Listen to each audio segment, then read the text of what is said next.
10 mars 1945, 2 heures du matin. Quartier de Nihonbashi, Tokyo. Le crayon tremblait violemment dans la main du coordinateur des secours alors qu'il tentait d'écrire dans le registre du district, consignant des mots qui entraient les survivants pour des générations. La pluie est en feu. L'air même que nous respirons s'est transformé en flamme. Par la fenêtre du poste de secours, il fut témoin de quelque chose qui défiait 4 ans de propagande militaire japonaise.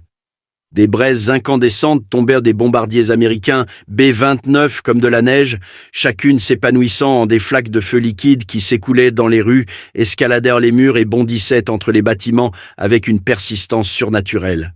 Les bombes incendiaires M69, remplies de napalm, créaient des températures de 980 degrés Celsius, assez chaudes pour faire bouillir l'eau des canaux, et créer leur propre système météorologique. Dans le district de Shitamachi, où plus d'1 million de personnes vivaient dans des maisons de bois et de papier, entassées à près de 40 000 habitants au kilomètre carré, les Américains venaient de déclencher ce qui deviendrait le raid aérien le plus meurtrier de l'histoire.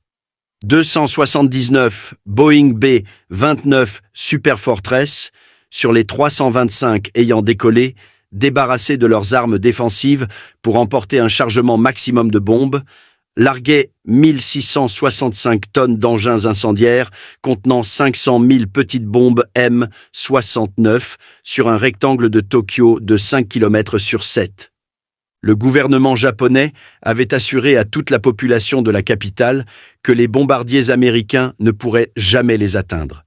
Que même si c'était le cas, les brigades de pompiers de Tokyo pourraient contenir toute menace. Ce qu'ils ignoraient tous, c'est que ce moment déclencherait la transformation psychologique la plus profonde de l'histoire du Japon. Une démolition systématique de tout ce qu'ils croyaient sur les capacités américaines, leur propre invincibilité et la nature même de la guerre moderne. Les mathématiques de la destruction du Japon ne s'écrivaient pas dans des défaites militaires sur des îles lointaines, mais dans des rivières de feu liquide traversant les rues de leur capitale, dans des températures qui réduisaient les corps humains en cendres en quelques secondes et dans les statistiques de production des usines américaines qui révéleraient de bientôt l'inanité totale de leur cause. L'effondrement avait commencé des mois plus tôt, bien que peu au Japon ne le reconnaissent. Fin 1944, le B-29 Super Fortress était devenu opérationnel depuis les bases des îles Mariannes, Saipan, Tinian et Guam, capturées après des combats brutaux cet été-là. Ces îles, à seulement 2400 km de Tokyo, placèrent l'archipel japonais à portée du bombardier le plus nouveau et le plus avancé d'Amérique. Parmi ceux préparant la tempête à venir se trouvait le major général Curtis LeMay, qui prit le commandement du 21 Bomber Command le 20 janvier 1945.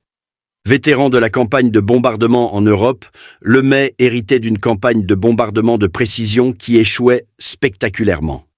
Les bombardements à haute altitude, 9000 mètres, avaient obtenu moins de 5% de précision en raison d'un phénomène météorologique que les Américains venaient de découvrir.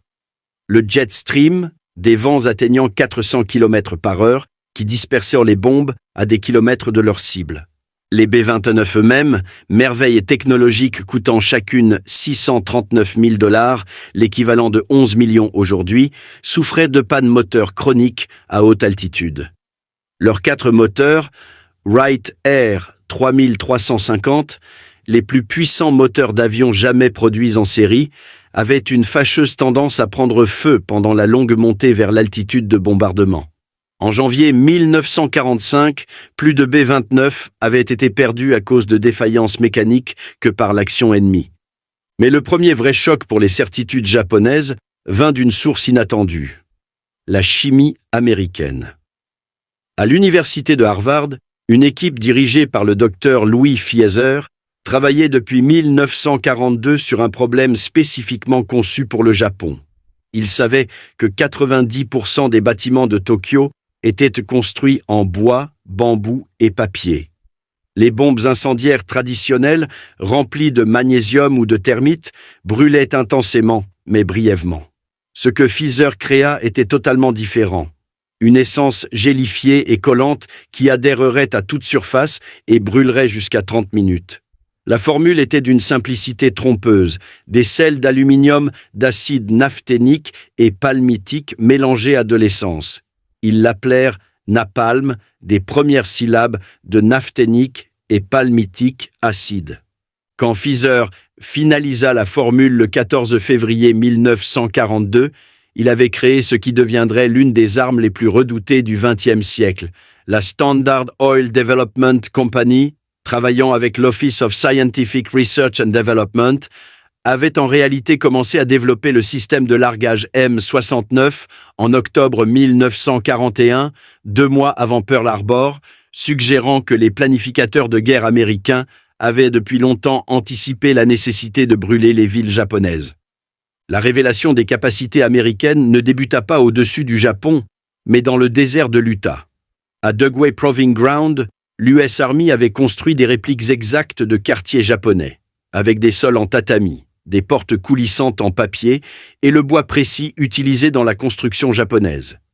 L'architecte allemand Erich Mendelsohn, un réfugié juif, avait été engagé pour garantir l'exactitude de chaque détail. Les tests menés tout au long de 1943 produisirent des données qui auraient terrifié les dirigeants japonais s'ils les avaient connues. Un seul cluster M69 pesant 230 kg pouvait déclencher des incendies sur une zone de 230 mètres carrés. Le gel de napalm, en explosant, projetait des globes enflammés jusqu'à 30 mètres. Plus critique encore, l'eau ne pouvait l'éteindre. Le gel brûlant flottait simplement sur l'eau et continuait de brûler, rendant les méthodes de lutte contre l'incendie japonaise traditionnelles inutiles. Le lieutenant-colonel Robert McNamara, alors analyste statistique pour l'Army Air Force, calcula que 68 villes japonaises pourraient être complètement détruites avec la force de B-29 disponible. Son analyse, présentée à Lemay en février 1945, montra que le passage des bombardements de précision à haute altitude aux attaques incendiaires à basse altitude pourrait augmenter l'efficacité destructrice de 500%. Les Japonais, quant à eux, restaient dangereusement ignorants de ces préparatifs. Le colonel Shigeo Nakajima, responsable de la défense aérienne de Tokyo, admit plus tard: nous pensions que les Américains continueraient les bombardements de précision de jour à haute altitude, comme ils l'avaient fait en Europe. La possibilité de raids incendiaires de nuit à basse altitude n'a jamais été sérieusement considérée. Le 25 février 1945, Tokyo subit le premier test incendiaire majeur. 231 B-29 larguèrent 453 tonnes d'engins incendiaires sur une section d'1 km² de Tokyo, détruisant 28 000 bâtiments et tuant 3 000 personnes. Ce n'était que l'expérience de Lemay, tester si les défenses aériennes japonaises pouvaient faire face à des attaques à basse altitude. Le photographe de la police, Koyo Ishikawa, documentant les dégâts le lendemain matin, remarqua quelque chose d'inédit. Les incendies n'avaient pas simplement brûlé des bâtiments, ils avaient créé leur propre système de vent. D'immenses vortex incandescents s'élevaient en plusieurs endroits, engloutissant des pâtés de maisons entiers dans un maelstrom de feu. La réponse militaire japonaise révéla des conceptions fatales. Le général Masakazu Kawabe, chef adjoint de l'état-major de l'armée, balaya le raid comme du harcèlement. Il assura à l'empereur Hirohito que les 8000 pompiers de Tokyo, organisés en brigades de quartier, pouvaient contenir toute attaque incendiaire américaine. Le gouvernement distribua des seaux en bois et du sable aux civils, menant des exercices quotidiens où des femmes au foyer s'entraînaient à battre les flammes avec des serpillières mouillées. Mais rien ne les prépara au réseau de renseignement qui guidait le ciblage américain.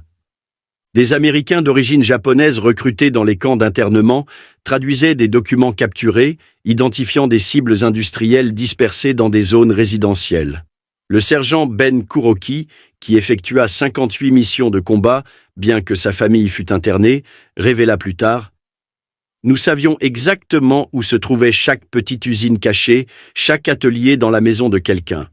Les Japonais pensèrent que la dispersion protégerait leur industrie. Au lieu de cela donna à Lemay la justification pour brûler des villes entières. 9 mars 1945, 17h35, Northfield, Guam. Le premier B-29, surnommé Dauntless Dottie, commença sa course au décollage. Au cours des 2h45 suivantes, 325 Super Fortress décolleraient de 3 îles, Guam, Saipan et Tinian, convergeant vers Tokyo dans le plus grand raid jamais assemblé. Lemay avait pris 3 décisions radicales qui transformèrent la mission. Tous les canons défensifs, sauf ceux de queue, furent retirés, ainsi que leurs artilleurs et munitions. Les bombardiers attaqueraient de nuit, entre 1500 et 2000 mètres, en dessous de la détection radar efficace et des tirs de la DCA lourde. Chaque avion transporterait 40 bombes à sous-munitions contenant 1520 bombes incendiaires M69 individuelles, le double de la charge de bombes normale.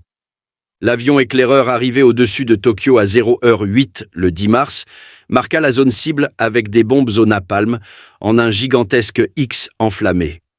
La force principale suivit, larguant ses engins incendiaires selon un schéma calculé pour créer un anneau de feu qui piégerait les habitants à l'intérieur. L'artilleur de queue, le sergent James Croy, observa les premiers impacts. Au début, cela ressemblait à de la neige argentée qui tombait, puis chacune s'épanouissait en une flaque de feu d'environ 3 mètres de diamètre. En quelques minutes, des milliers de ces flaques fusionnaient en rivières de feu traversant les rues. Les conditions météorologiques, vent de surface de 70 à 110 km/h venant du sud-ouest, se révélèrent catastrophiques pour les habitants de Tokyo. Ces vents naturels, combinés au courant de convection du feu, créèrent ce que les pilotes décrivirent comme des nappes solides de flammes bondissant à 90 mètres dans les airs. Alors que les bombardiers survolaient la baie de Tokyo, leurs équipages furent témoins de quelque chose qui défiait leur compréhension de la physique. Les incendies créaient leur propre système météorologique, un phénomène que les scientifiques appelleraient plus tard tempête de feu. L'air surchauffé s'élevait si violemment qu'il créait des vents de force ouragan au niveau du sol, aspirant l'oxygène des abris et alimentant les flammes avec de l'air frais. Le pilote de B-29 Robert Morgan, qui avait précédemment piloté le célèbre Memphis Belle en Europe, nota: « À 1500 mètres, les courants ascendants thermiques étaient si violents qu'ils projetaient notre bombardier de 63 tonnes comme une feuille. La turbulence était pire que n'importe quel tir de DCA que j'ai connu au-dessus de l'Allemagne. » La zone cible, le district de Shitamachi, contenait non seulement des logements résidentiels denses, mais aussi des milliers de petits ateliers produisant des composants pour l'industrie de guerre japonaise. Le gouvernement avait délibérément dispersé la production après le raid Doolittle de 1942, croyant la protéger ainsi des bombardements américains. Au lieu de cela, cette dispersion donna à Lemay la raison de cibler des quartiers résidentiels entiers. L'opérateur radio, le staff sergent Karl Barold, surveillait les fréquences de la défense civile japonaise. Au début, il y avait des échanges organisés. Les brigades de pompiers coordonnaient leurs réponses. En 30 minutes, c'est devenu la panique, puis des cris, puis le silence. Une par une, les stations radio se turent. L'intensité de la tempête de feu dépassa toutes les prévisions. Les températures atteignirent 980 degrés Celsius dans le noyau de l'incendie, assez chaud pour fondre le verre et l'aluminium. La Sumida-gawa, rivière Sumida, où les habitants se réfugiaient pour se mettre en sécurité, commença à bouillir. Les rues asphaltées se liquéfièrent, piégeant ceux qui tentèrent de fuir. À 2h30, 2h30 après le début du raid, la destruction avait atteint une ampleur qui pulvérisa la compréhension japonaise de la guerre. Les rapports de police documentèrent plus tard des tentatives de coordination de l'évacuation qui révélèrent l'inadéquation totale des préparatifs. Un commandant de district rapporta « Nous nous étions entraînés pour des incendies conventionnels qui se propagent de bâtiment en bâtiment. C'était différent. Le feu était partout simultanément. Il tombait du ciel, s'écoulait dans les rues comme de l'eau, sautait par-dessus les coupe-feux que nous pensions infranchissables. » Le coup le plus dévastateur porté aux certitudes japonaises vint du comportement des bombes M69 elles-mêmes. Chacune, à l'impact, projetait du napalm enflammé jusqu'à 30 mètres horizontalement, recouvrant tout de feu collant que l'eau ne pouvait éteindre. Les pompiers regardaient. horrifiés, leur lance à eau ne faisant que répandre le gel brûlant. Le docteur Shigenori Kubota, chef d'une équipe de sauvetage, consigna des observations qui défiaient la physique fondamentale telle que les Japonais la comprenaient. La chaleur était si intense que les gens s'enflammaient sans être touchés par le feu. Leurs vêtements s'embrasaient soudainement à cause de la chaleur rayonnante. Nous avons vu des familles en fuite pensant avoir échappé au feu, puis s'enflammer spontanément à 50 mètres des flammes. Les bombardiers américains firent, quant à eux, leur propre découverte. Le bombardier lieutenant John Sauer observa ses instruments. La colonne thermique était si puissante qu'elle s'inscrivait sur notre altimètre. Nous étions supposés être à 1500 mètres, mais la chaleur nous poussait jusqu'à 2100, voire 2400 mètres. La ville entière était devenue un haut fourneau. À l'aube du 10 mars, l'ampleur de la destruction défiait toute compréhension. Les photos de reconnaissance prises par des avions F-13, des B-29 modifiés, montrèrent que 41 km² de Tokyo avaient été incinérés. Les images révélèrent quelque chose qui stupéfia les interprètes américains. Des quartiers entiers avaient simplement disparu. Non endommagés, non brûlés, mais complètement effacés de l'existence. Les rapports de police japonais capturés après la guerre documentèrent le bilan immédiat. 83 793 morts confirmés. Bien que les autorités aient admis que de nombreux corps avaient été complètement consumés par le feu, 771 bâtiments détruits, plus d'1 million de sans-abri. Mais ces statistiques ne saisirent pas l'impact psychologique. Masako Tsuchiya, 16 ans, qui survécut en s'immergeant dans un réservoir d'eau jusqu'à ce que le feu passe, émergea pour découvrir son quartier entier disparu. Il n'y avait plus aucun repère, plus de rues, juste des cendres grises à perte de vue. Je ne pouvais pas trouver l'emplacement de ma maison. Tous ceux que je connaissais étaient morts ou portés disparus. L'effondrement de l'autorité civile fut immédiat et total. Le service d'incendie de Tokyo, qui avait assuré avec confiance aux citoyens pouvoir gérer n'importe quel raid aérien, cessa d'exister en tant que force organisée en 2 heures. Sur 8000 pompiers, plus de 1000 moururent la première nuit, des centaines d'autres gravement brûlés. Leur équipement, principalement des pompes à main et des échelles en bois, se révéla totalement inutile contre le napalm. Dans les jours suivants le 10 mars, Tokyo fit face à une crise qui exposa la fragilité des préparatifs japonais. Le gouvernement n'avait aucun plan de contingence pour des pertes de cette ampleur. Des morgues improvisées furent établies dans des écoles, des temples et des parcs. Les corps étaient empilés d'une manière qui choqua même les officiels endurcis en attendant la crémation massive. L'impact psychologique sur les survivants s'avéra aussi dévastateur que la destruction physique. Yoshiko Hashimoto, cherchant sa mère parmi des milliers de cadavres, décrivit des scènes qui défiaient la compréhension humaine. Les corps étaient tous noirs, rétrécis à la taille d'enfants. On ne pouvait distinguer les hommes des femmes, les adultes des enfants. Certains étaient dits fusionnés dans des étreintes, des familles mortes en se tenant les unes les autres. La réponse du gouvernement révéla son impréparation totale. L'empereur Hirohito, visitant les zones détruites le 18 mars, était visiblement secoué. Son aide marquit Kido nota. Sa Majesté resta silencieuse longtemps, puis dit « Tokyo est devenu un champ brûlé. La capitale de l'Empire est devenue un champ brûlé. » Pourtant, même cette dévastation ne changea pas immédiatement la stratégie militaire japonaise. Le gouvernement ordonna une production accrue de lances en bambou pour que les civils repoussent l'invasion américaine anticipée, tout en réprimant l'information sur l'ampleur réelle du raid. Les journaux eurent interdiction de publier les chiffres des victimes ou des photographies de la destruction. La destruction systématique des villes japonaises suivit un calendrier soigneusement planifié. Le 11 mars, alors que Tokyo brûlait encore, 285 B-29 frappèrent Nagoya, centre de l'industrie aéronautique japonaise. L'usine de moteurs Mitsubishi, qui produisait 40% des moteurs d'avion du Japon, reçut des coups directs de 1938 tonnes d'engins incendiaires. Le travailleur d'usine Tanaka Hidetsu, observant depuis une colline, vit son lieu de travail disparaître. Les Américains larguaient le feu selon des motifs parfaits, comme des agriculteurs plantant du riz. Chaque bombe créait un carré de feu et les carrés fusionnaient en un océan de flammes. En 20 minutes, des usines qui avaient pris des années à construire avaient disparu. La logique industrielle de la campagne était impitoyable. Osaka, deuxième plus grande ville du Japon et centre de production textile, reçut 274 B-29 le 13 mars, détruisant 21 km² et éliminant 134 usines de guerre. Kobe, le grand port et centre de construction navale, perdit 18 km² le 16 mars, incluant les chantiers sous-marins Kawasaki et les usines d'avions.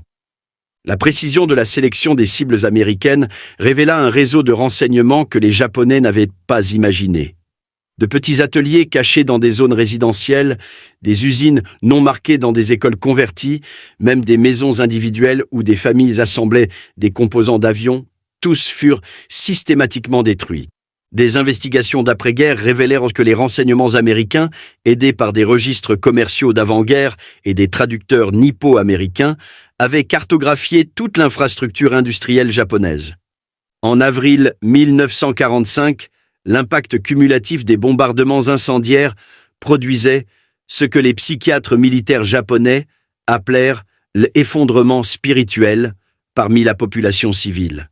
Des rapports de police secrètes découverts après la guerre documentèrent un défaitisme croissant, avec des citoyens remettant ouvertement en question si l'empereur était divin, s'il ne pouvait les protéger des bombes américaines. Le lieutenant-général Norio Tazoe, responsable de la défense aérienne du territoire national, admit lors d'un interrogatoire d'après-guerre « Après les raids de mars, j'ai su que nous ne pouvions pas gagner. Les Américains pouvaient détruire n'importe quelle ville à volonté. Nous n'avions aucune défense contre les attaques incendiaires de nuit. » Le coup le plus dévastateur porté au moral japonais vint d'une source inattendue. Les tracts américains largués avant les raids. Ces avertissements, initialement écartés comme de la propagande, commencèrent à prédire avec exactitude quelle ville serait détruite. L'impact psychologique de savoir que la destruction arrivait, mais d'être impuissant à l'empêcher, s'avéra écrasant. Le docteur Masao Maruyama, un politologue ayant survécu au raid, écrivit plus tard « Les tracts détruisirent notre concept de la mort au combat. Ce n'était pas la guerre. C'était une extermination programmée. Les Américains annonçaient qu'ils brûleraient nos villes, puis ils faisaient exactement cela. Nous n'étions pas vaincus. Nous étions traités comme dans un processus industriel. » Les statistiques de la campagne grandissante défiaient la compréhension japonaise. Après le Fire Blitz initial de mars qui détruisit 83 km² en 10 jours, le mai s'attaqua systématiquement aux centres urbains japonais. En mai, les grandes villes étant largement détruites, la campagne se déplaça vers des cibles secondaires. 58 villes de population comprises entre 60 000 et 350 000 habitants.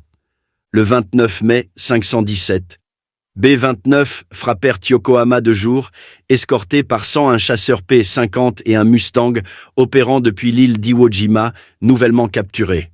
Ce raid introduisit un autre choc psychologique, des chasseurs américains au-dessus du Japon, une chose que l'armée avait assuré aux citoyens être impossible. La présence des chasseurs d'escorte signifiait que les B-29 pouvaient bombarder de jour en toute impunité. Les mathématiques de la destruction s'accélérèrent au-delà de la capacité japonaise à y répondre. En mai seul, les bombardiers américains détruisirent 243 km² de zones urbaines. Juin vit 231 autres km² incinérés. En juillet, les B-29 manquèrent de cibles, forçant les planificateurs de missions à revisiter des villes déjà brûlées pour détruire les efforts de reconstruction. Le raid du 1er août 1945 démontra la capacité productive américaine à son apogée. 836 B-29 attaquèrent 4 villes simultanément dans le plus grand raid de la guerre. Hachioji, une ville de 80 000 habitants à l'ouest de Tokyo, fut détruite à 80% en une seule nuit. Toyama, un centre de production d'aluminium, subit une destruction à 99,5%, l'annihilation la plus complète de toute ville pendant la guerre. Tout au long de la campagne, les témoignages individuels révélèrent le coût humain de la guerre industrielle. Katsumoto Saotome, 12 ans pendant le raid de Tokyo, consacra sa vie à documenter les récits des survivants. En 2002, il avait recueilli plus de 1000 témoignages, préservant des voix que les histoires officielles ignoraient. Haruyo Nihei, 8 ans pendant le raid du 10 mars, fournit l'un des récits les plus détaillés. Le vent était si fort qu'il soulevait les gens. J'ai vu une femme avec un bébé sur le dos s'embraser. Le bébé hurlait. Puis soudain, les deux furent silencieux. Juste des formes noires tombant au sol. Elle survécut par chance lorsque son père, qu'elle ne reconnut pas dans l'obscurité et la confusion, se jeta sur elle alors que des débris enflammés tombaient. Ils furent enterrés sous d'autres corps qui les protégèrent de la chaleur. Je pouvais entendre les gens au-dessus de nous prier, crier, puis plus rien. Quand nous sortîmes enfin à l'aube, nous étions couverts de la graisse fondue de ceux qui nous avaient déprotégés. Le traumatisme psychologique persista pendant des décennies. Shizuyo Tsuchiya, 14 ans pendant les raids, décrivit des effets durables.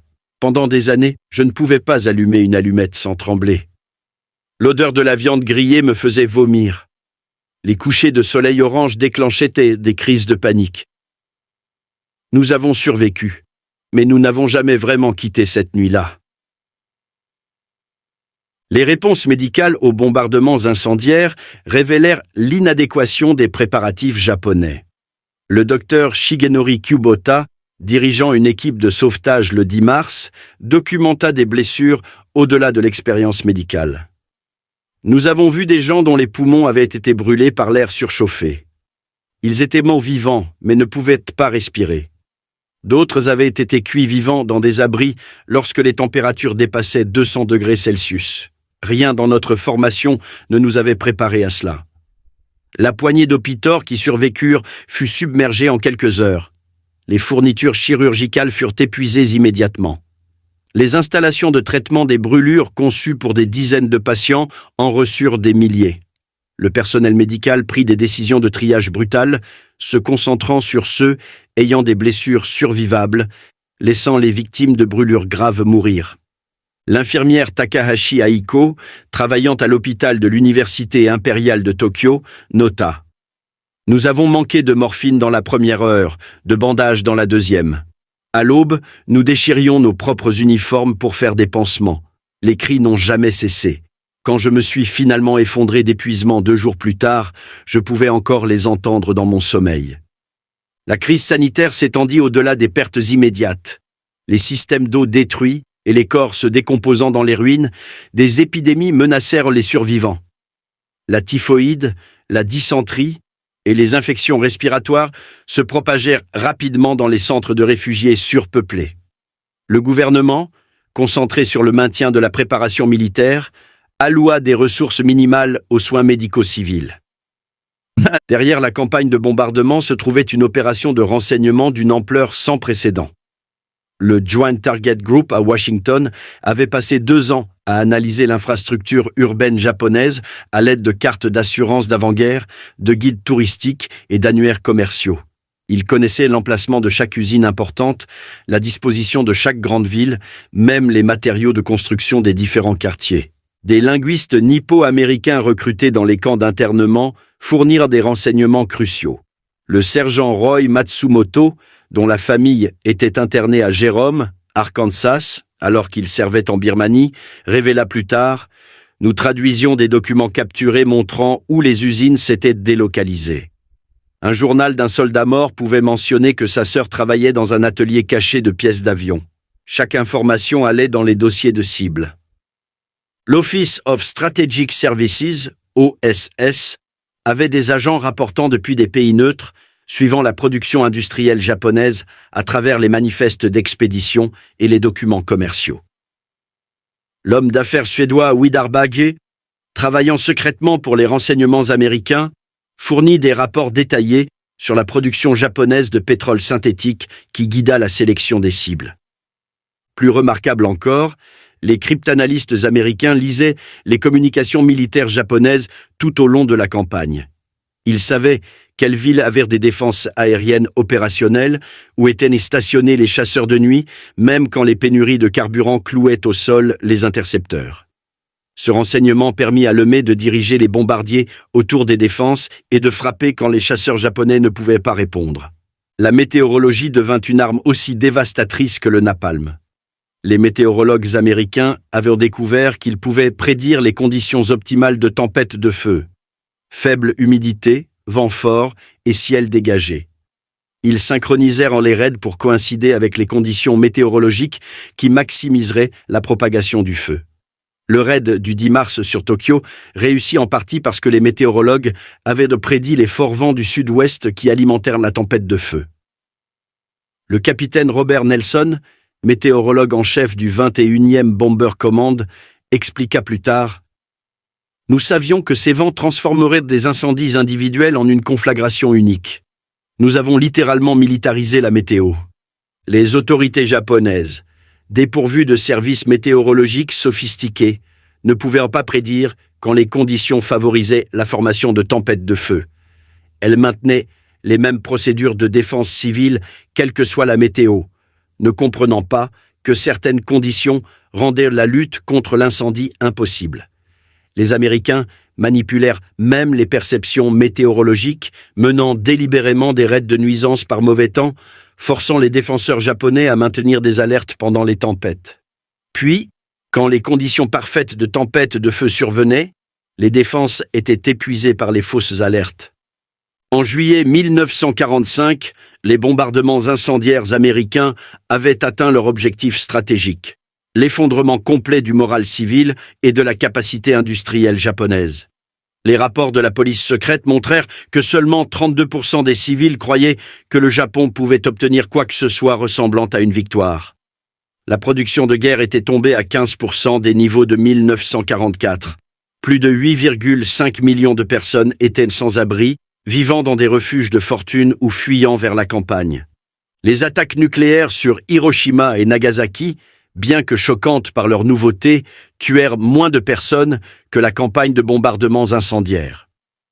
Le bilan d'Hiroshima, 146 000 morts, et de Nagasaki, 80 000, combinés, était inférieur aux 330 000 à 900 000 tués par les bombardements conventionnels. Pourtant, c'est la combinaison, la démonstration que l'Amérique possédait à la fois une capacité destructrice conventionnelle illimitée et de nouvelles armes révolutionnaires qui convainquit finalement l'empereur Hirohito de se rendre. Dans son discours de reddition du 15 août 1945, Hirohito mentionna spécifiquement une bombe nouvelle et des plus cruelles. Mais en privé, il avait été plus influencé par la destruction systématique des villes japonaises. Selon le journal de son aide, Marquis Kido, Sa Majesté a dit que les bombardements incendiaires américains montraient qu'ils pouvaient détruire complètement le Japon sans envahir. La bombe atomique a simplement rendu la destruction plus rapide. La campagne du B-29 représenta la plus grande entreprise industrielle de l'histoire jusqu'alors. Le programme coûta 3 milliards de dollars, l'équivalent de 50 milliards aujourd'hui, plus que le projet Manhattan. Boeing, Bell, Martin et Fisher construisirent 3970 B-29 dans 4 usines massives. Chacun contenait 55 000 pièces, fabriquées plus 8 000 articles achetés supplémentaires. Chaque bombardier nécessitait 2000 dessins d'ingénierie et 100 000 heures de travail pour être construit. Les moteurs Wright Air 3350, malgré leurs problèmes, représentaient l'apogée de la technologie des moteurs à piston. 18 cylindres produisant 2200 chevaux chacun, donnant au B-29 une autonomie de 5200 km avec une charge de bombe de 9000 kg. L'exploit logistique égalait l'exploit industriel. La construction de terrains d'aviation à Saipan, Tinian et Guam nécessita de déplacer 8,4 millions de mètres cubes de terre et de corail. Northfield à Tinian devint le plus grand aéroport du monde avec 6 pistes de 2600 mètres manipulant 269 B-29. Les ingénieurs installèrent 24 000 km de câbles de communication et construisirent des réservoirs de carburant contenant 60 millions de litres d'essence d'aviation. La seule existence de cette infrastructure au milieu de l'océan Pacifique démontrait des capacités américaines au-delà de la compréhension japonaise. L'amiral Soemu Toyoda admit plus tard « Nous n'avons pas pu construire un seul terrain d'aviation adéquat sur des îles que nous détenions depuis des décennies. Les Américains en ont construit des douzaines sur des îles qu'ils venèrent de capturer, tout en se battant encore. » Les bombardements atomiques d'Hiroshima et Nagasaki doivent être compris dans le contexte de la campagne de bombardements incendiaires. En août 1945, 66 villes japonaises avaient été substantiellement détruites. Les armes nucléaires, bien que révolutionnaires dans leur physique, étaient évolutives dans leur impact stratégique. Le colonel Paul Tibbets, qui pilotait l'Enola Gay, avait précédemment participé à des raids conventionnels. Il observa plus tard. La bombe atomique était plus propre, plus rapide, mais pas nécessairement plus destructive que les raids de feu. Tokyo le 10 mars semblait pire qu'Hiroshima après le 6 août. La réaction initiale de l'armée japonaise à Hiroshima révéla son acceptation engourdie de la destruction à l'échelle de la ville. Beaucoup de dirigeants supposèrent qu'il s'agissait simplement d'un autre bombardement incendiaire, jusqu'à ce que les effets des radiations deviennent apparents. La première réaction du général Kawabe fut le soulagement qu'un seul avion soit impliqué, signifiant que l'Amérique ne pouvait pas avoir beaucoup de telles armes. Ce que les bombes atomiques apportaient, c'était l'efficacité, la destruction d'une ville entière avec un seul avion plutôt que des centaines. Cette efficacité, combinée aux effets des radiations qui tuaient les survivants des semaines plus tard, convainquit finalement les partisans de la ligne dure japonaise que la résistance continue était futile. La décision de se rendre débattue au Conseil suprême pour la direction de la guerre fut fondamentalement façonnée par la campagne de bombardements incendiaires. Le ministre de la Marine, l'amiral Mitsumasa Yonai, argumenta « Les B-29 ont déjà détruit la plupart de nos villes. La bombe atomique rend simplement la destruction plus efficace. Nous ne pouvons nous défendre contre aucune des deux. » Le ministre de la guerre, le général Korechika Hanami, le plus farouche opposant à la reddition, avait reçu des rapports que l'Amérique avait suffisamment d'engins incendiaires pour détruire chaque ville et bourg du Japon. Son état-major du renseignement calcula qu'au taux de production actuel, les Américains pouvaient maintenir la campagne de bombardement indéfiniment. La voix la plus influente fut celle du prince Fumimaro Konoe, qui dit à l'empereur Hirohito « Les bombardements américains ont déjà détruit la capacité du Japon à faire la guerre. Continuer signifie non pas la défaite, mais l'annihilation.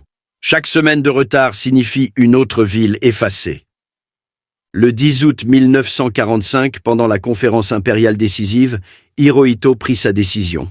« Je ne peux supporter de voir mon peuple innocent souffrir davantage.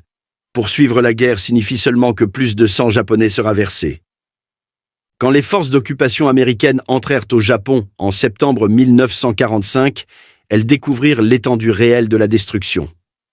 L'état-major du général Douglas MacArthur trouva que 40% de la zone urbaine du Japon avait été détruite.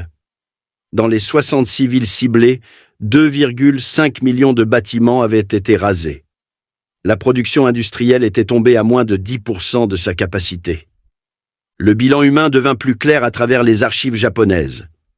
Les décomptes officiels listaient 330 000 morts des bombardements conventionnels, mais les registres municipaux suggéraient entre 500 000 et 900 000 morts.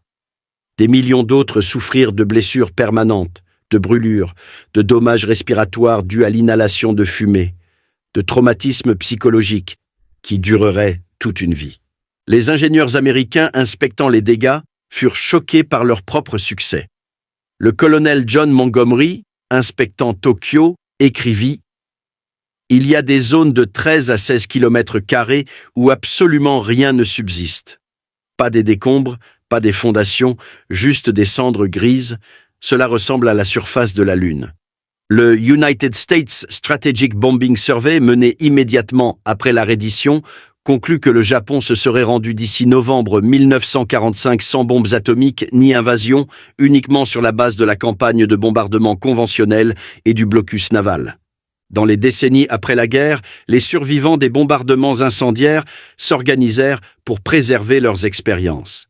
Katsumoto Saotome établit le Center of the Tokyo Raids and War Damages, en 2002, créant une archive de plus de 3000 témoignages de survivants. Son travail révéla des histoires que les histoires officielles avaient ignorées. Masako Yamada, qui perdit toute sa famille le 10 mars 1945, passa 40 ans à documenter les noms des victimes dans son quartier. Ces listes manuscrites, préservées au Musée de la Paix de Tokyo, contiennent 3847 noms, des personnes dont l'existence serait autrement oubliée. Haruyo Nihei, l'enfant qui survécut sous les cadavres, devint éducatrice pour la paix, parlant à plus de 100 000 étudiants de son expérience. Son message était constant. La guerre n'est pas des statistiques ou des stratégies. La guerre, c'est un enfant regardant sa mère brûler vive et être incapable d'aider. Les témoignages révèlent des dommages psychologiques permanents. Les survivants rapportèrent des phobies du feu à vie, l'incapacité à assister à des feux d'artifice, des crises de panique déclenchées par les sirènes d'alerte aérienne utilisées pour les exercices d'incendie. Beaucoup ne parlèrent jamais de leurs expériences avant des décennies plus tard, le traumatisme trop profond pour les mots. La bombe incendiaire M69 représentait un chef-d'œuvre de l'ingénierie destructrice. Chaque petite bombe contenait 1,2 kg de gel de napalm dans un tuyau d'acier hexagonal de 50 cm. Le génie résidait dans le mécanisme de largage. 38 petites bombes emballées dans un cluster E46 qui s'ouvrait à 600 mètres, dispersant les M69 sur une large zone. À l'impact, une mèche à retardement de 3 à 5 secondes enflammait du phosphore blanc, qui projetait le gel de napalm par la queue de la bombe. Le gel, chauffé à 800 à 1200 degrés Celsius, se répandait en un jet de 30 mètres, recouvrant tout ce qu'il touchait. Le napalm brûlait pendant 15 à 30 minutes, bien plus longtemps que les engins incendiaires conventionnels. Les tests à Dugway Proving Ground avaient perfectionné la formule. Les scientifiques découvrirent qu'ajouter du polystyrène au napalm créait une substance qui collait plus efficacement aux surfaces. Ils testèrent différentes concentrations jusqu'à obtenir l'équilibre optimal entre adhérence et propagation. Le motif de la bombe à sous-munitions était calculé mathématiquement pour une couverture maximale. Les chercheurs opérationnels déterminèrent que 38 petites bombes par cluster, larguées selon des motifs spécifiques, créeraient des zones de feu chevauchantes qui fusionneraient en une conflagration générale en 21 minutes. Derrière chaque raid de B-29 se trouvait une réalisation industrielle qui éclipsait toute la production de guerre japonaise. L'usine Boeing de Wichita couvrait 150 000 mètres carrés, employant 29 000 ouvriers en 3 équipes. À la production de pointe, il terminait un B-29 toutes les 90 minutes. La chaîne d'approvisionnement s'étirait à travers l'Amérique.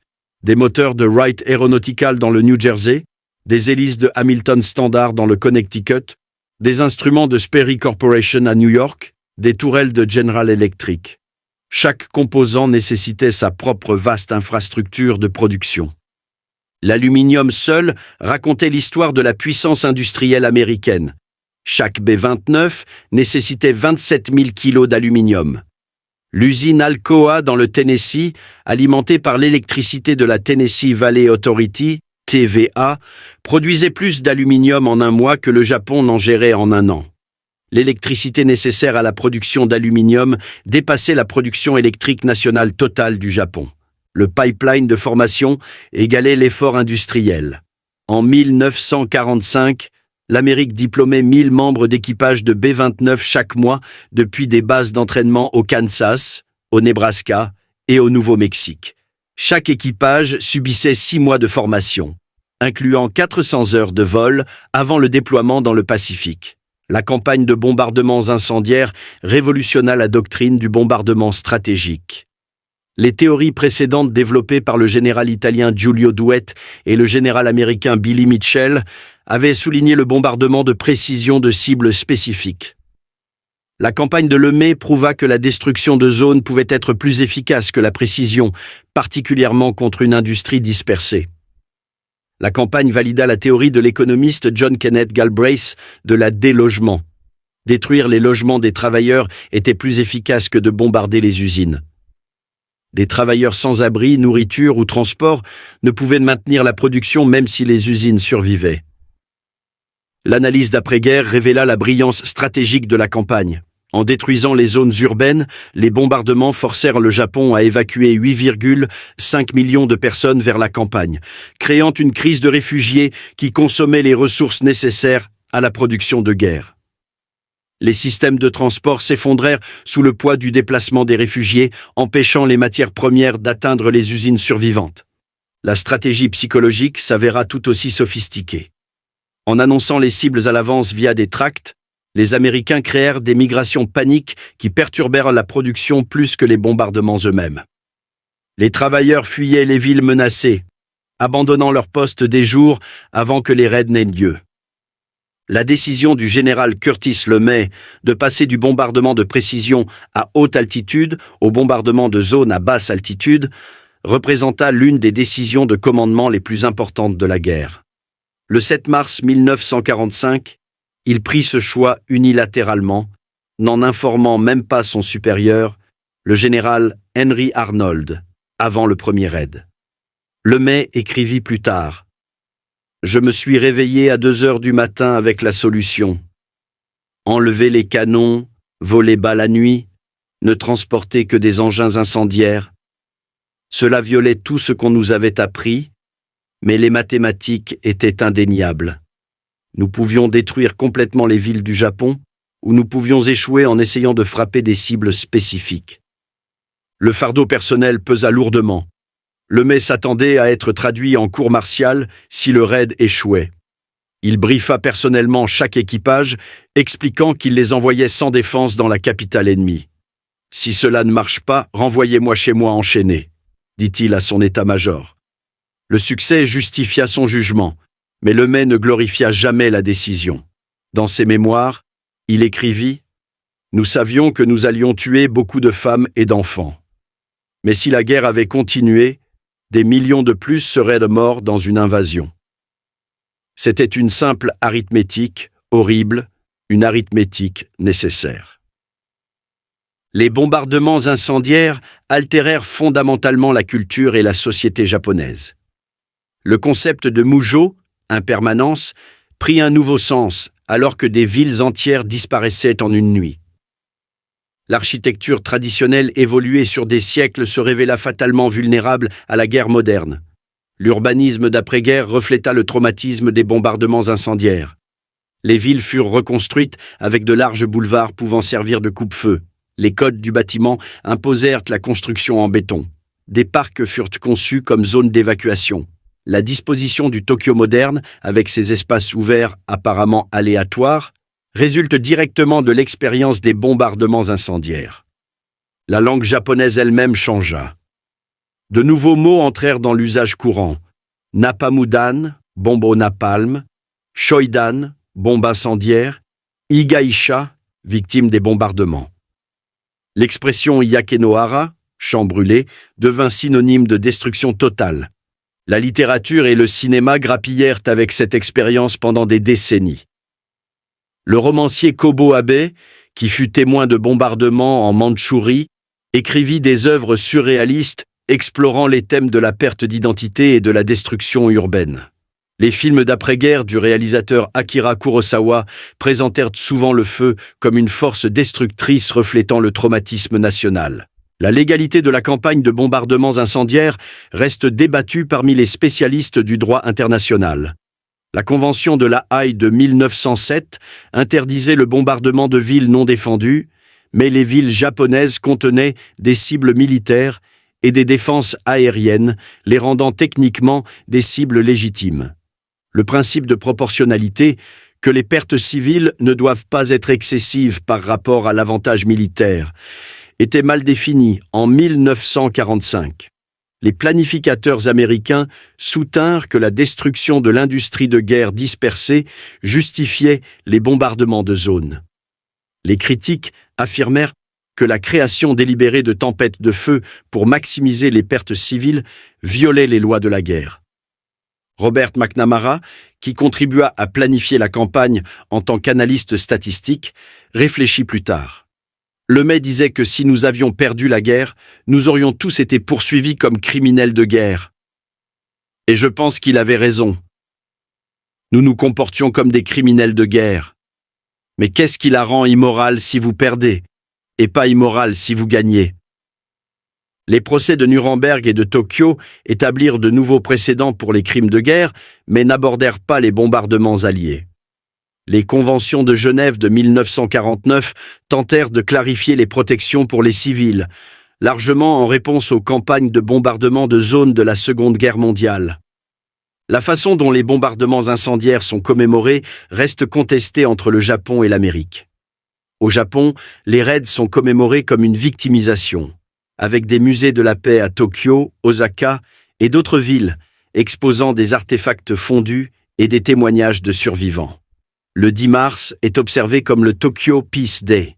La mémoire américaine a largement oublié les bombardements incendiaires, éclipsés par la singularité dramatique de la bombe atomique. Les histoires militaires soulignent le succès stratégique de la campagne pour mettre fin à la guerre sans invasion.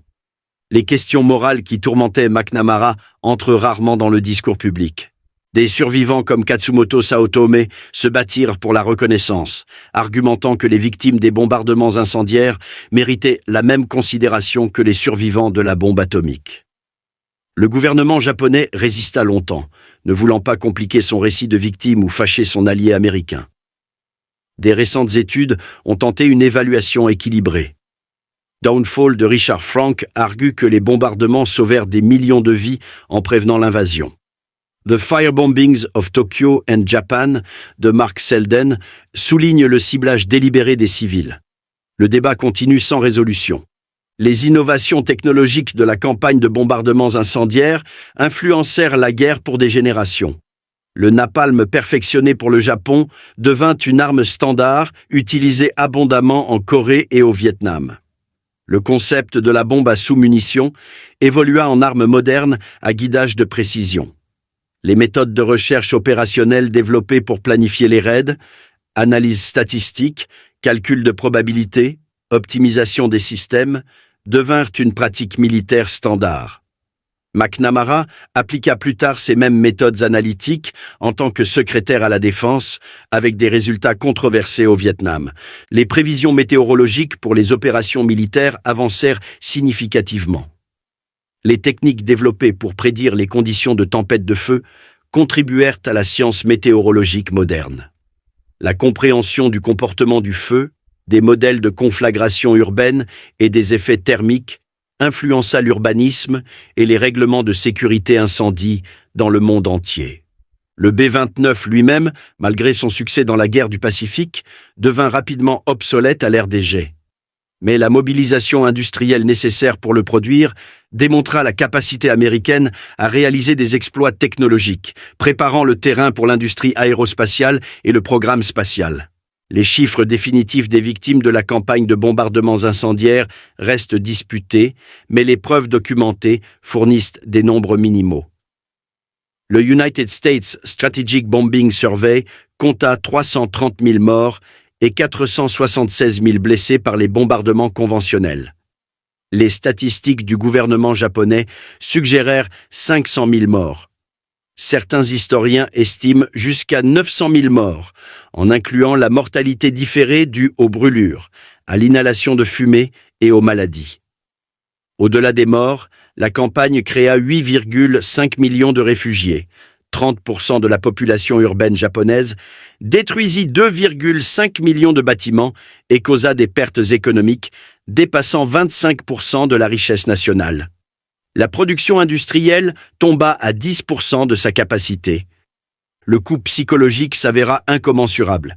L'étude d'après-guerre du docteur Masahiro Yamamoto sur 10 000 survivants trouva que 73% souffraient d'anxiété chronique, 61% rapportaient des cauchemars récurrents et 44% montraient des symptômes de ce qui serait aujourd'hui diagnostiqué comme un état de stress post-traumatique. Ces traumatismes se transmirent aux générations suivantes à travers la dynamique familiale et la mémoire culturelle.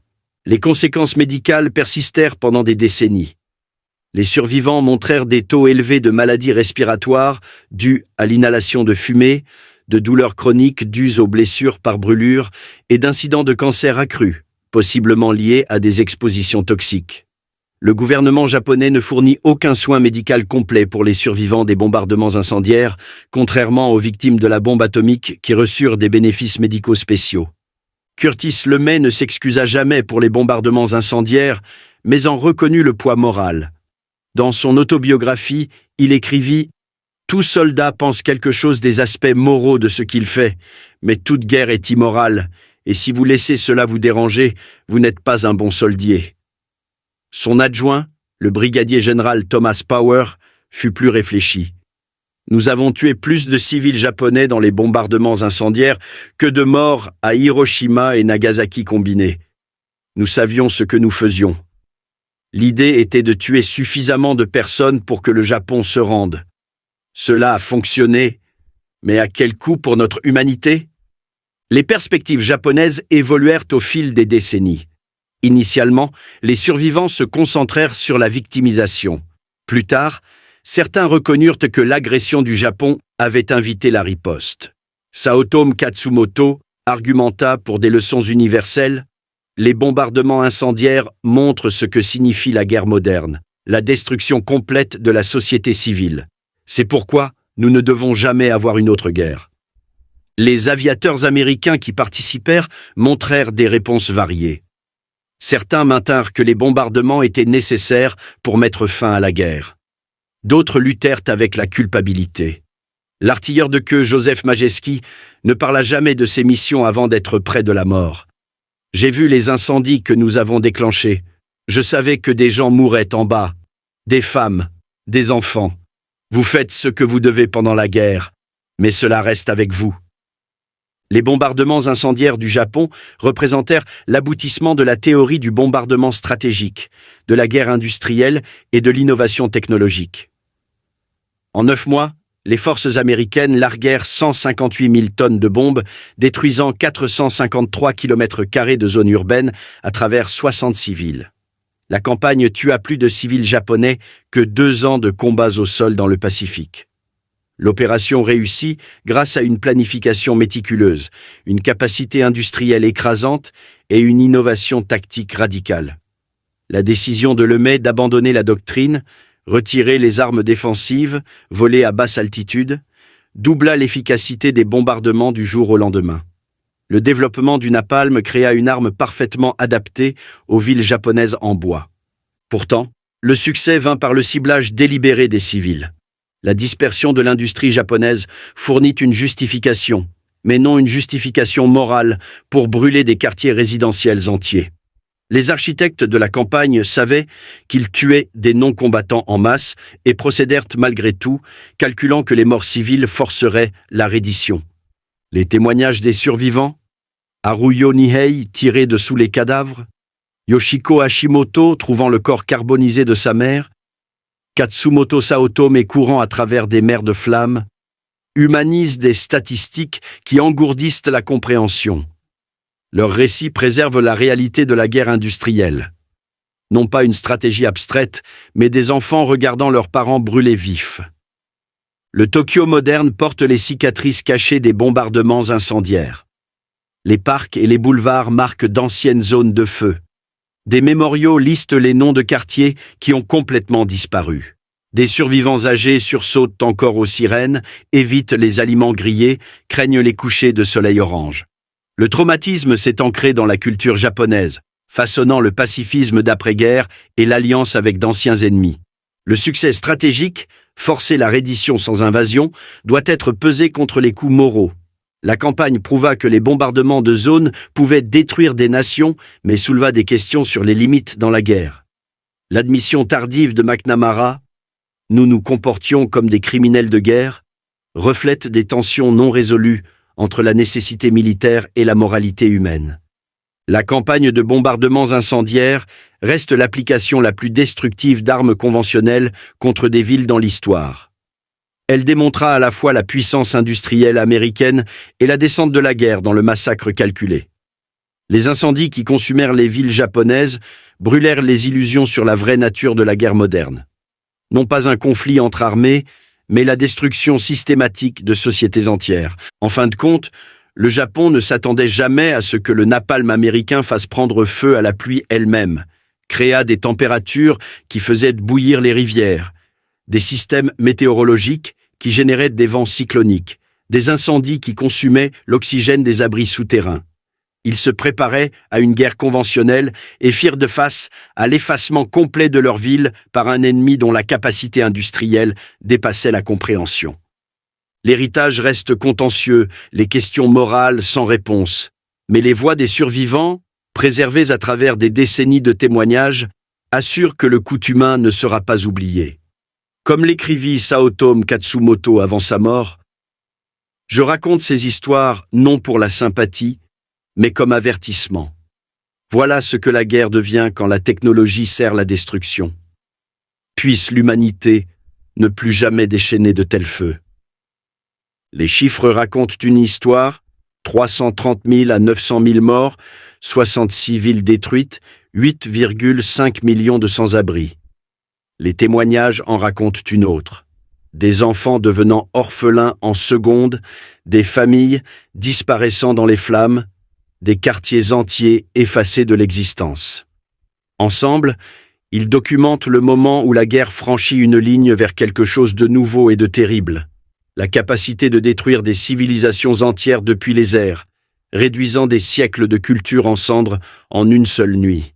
Cette capacité, démontrée pour la première fois au-dessus de Tokyo, le 10 mars 1945, changea à jamais la nature de la guerre et la capacité de l'humanité à la destruction. Les incendies qui consumèrent les villes du Japon éclairèrent la voie vers notre ère nucléaire, où des nations entières existent à une décision de l'annihilation. Les Japonais virent leur certitude détruite par un feu écrasant. Un feu qui tombait comme de la pluie, s'écoulait comme de l'eau et consumait tout ce qu'il touchait, jusqu'à ce que des villes entières cessent simplement d'exister.